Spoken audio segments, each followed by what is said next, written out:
watching 9 a.m. She's the swinging siren, the babe of the birdies, well, you get the drift. She's been voted the world's sexiest golfer, having earned attention not only for her glamorous looks, but also for her superb game. And 25-year-old Anna Rawson joins us this morning to explain why good looks can sometimes be a curse. Good morning. Good morning, Anna. It's kind of true, Anna, isn't it? You know, you're an accomplished golfer, you're a very good golfer, but it's almost that people don't take you as seriously because you're also beautiful.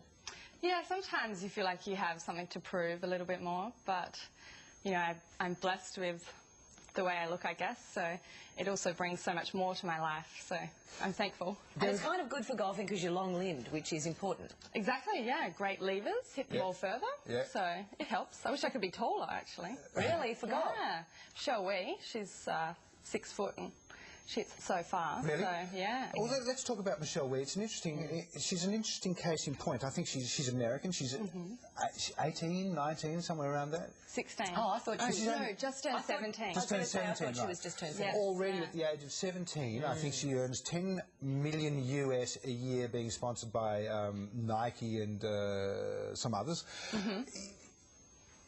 Does that help the game? It's fantastic. Imagine being a 17-year-old and earning that much money. I mean, it's incredible. What kind of pressure does that place on her? I mean, how would you feel? I mean, I'm sure. I think it's less pressure because she has all this money and, you know, she has all the resources. But there'd be pressure to perform now, wouldn't there? Well, yeah, you know, there is, exactly. I mean, she has been put on a massive stage and she's become the face of women's golf in the future. Yeah. So there would be pressure, but, you know, she's young and I think you've got to understand that she is a 17-year-old. You know, she's not, you know, mature yet, so she's got plenty of time. Do you worry about the Anna Kournikova factor? You know, she's beautiful but hasn't actually won one of the big ones yet. Well, Anna Kournikova to me is fantastic. I mean, she's won doubles titles. She was number 20 in the world. She really rose the profile of women's tennis, and that's, to me, is fantastic. Yeah, but she was attacked, though, because she spent more time modelling and getting endorsements than winning. She never actually won a singles title. Right, yeah. Well, everyone likes a bit of a story, so, you know, they want to find something that they can put it down about. Yeah. But really, to me, she's an idol because of what she did for women's tennis and how big it is now. And players like Maria Sharapova have got that path to follow. And, you know, Maria Sharapova's even winning, so it's even more fantastic. But, you know, it's given so many girls the opportunity to play tennis. Yeah, good point. Do they pay appearance money in women's golf? They do. They do? Yes. What are your thoughts on that? I think it's great. I mean, if you can get a player like Annika Sorenstam out that, you know, can bring a lot more people out to the tournament, I think it adds value to every tournament, so I think it's a good thing. We just need to get some appearance money for you. I know. I know. This was a calendar that was recently, it was 2007 Top Shots. This is the ladies in golf. That's Christy Newton on the front cover. Hello, Christy. Like Christy, I've met Christy. This caused some controversy, really, didn't it? What do you think about this? I mean, it's fairly obvious from the front cover how the calendar is. It's you know, a lot of scantily clad golfers. A lot of bodies. There we go. There's a bit of an example. What do you think about this? Does this calendar help the game?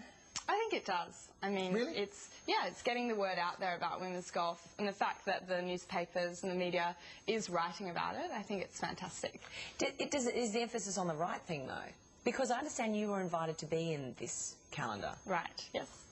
And what were your... tell us your reasons for not appearing. I had a scheduling conflict. I was in America, so that's where I live, and I was actually trying to qualify for the LPGA, so that was going on all in when I was overseas. But, yeah, so that's why, basically, I didn't take part. But I think it is a great thing. Any promotion that anyone is putting into women's golf is fantastic. Well, I take your point. It's got us talking about it. That's a good thing. What's the state of women's golf in Australia? The men are having a hard time, aren't they, getting sponsors for their tournaments? And there's all this talk about sponsors going overseas, and there's a potential that we'll lose some tournaments. What's the state of golf for the women? Well, we're very lucky that we have Kari Webb. And she has really done so much for women's golf in Australia. And she's back on a winning streak too, isn't she? Exactly. Yeah, I mean, she's a great girl, Kari. Yeah, and just all that she's won and everything. She's a winner, and Australians love winners. And so she's really helped be that presence of women's golf in Australia. So I think she's been fantastic. But we need a few more younger players to up and come and to challenge her to really get women's golf on the map. You started pretty young. Yeah, not as young as most, but 13. So most people I know start at like 5. Yeah. So. But it was under a bit of sufferance, I hear. Yeah, well. At first, initially, you know.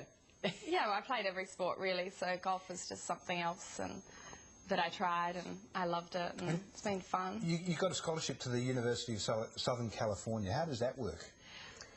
You go there to study, but you had a golfing scholarship, is that right? Yeah, basically they pay for your university education if you play golf for their school.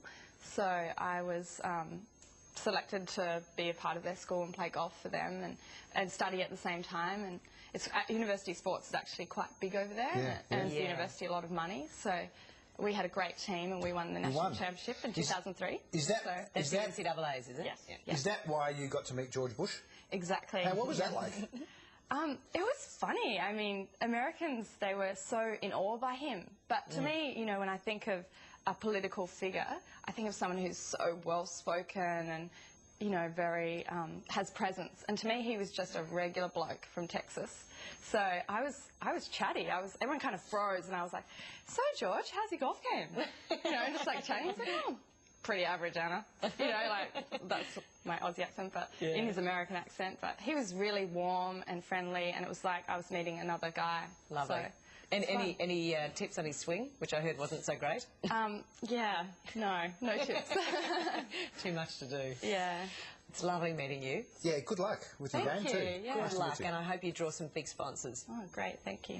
All right, plenty more of 9am on the way for you this morning. Stay with us.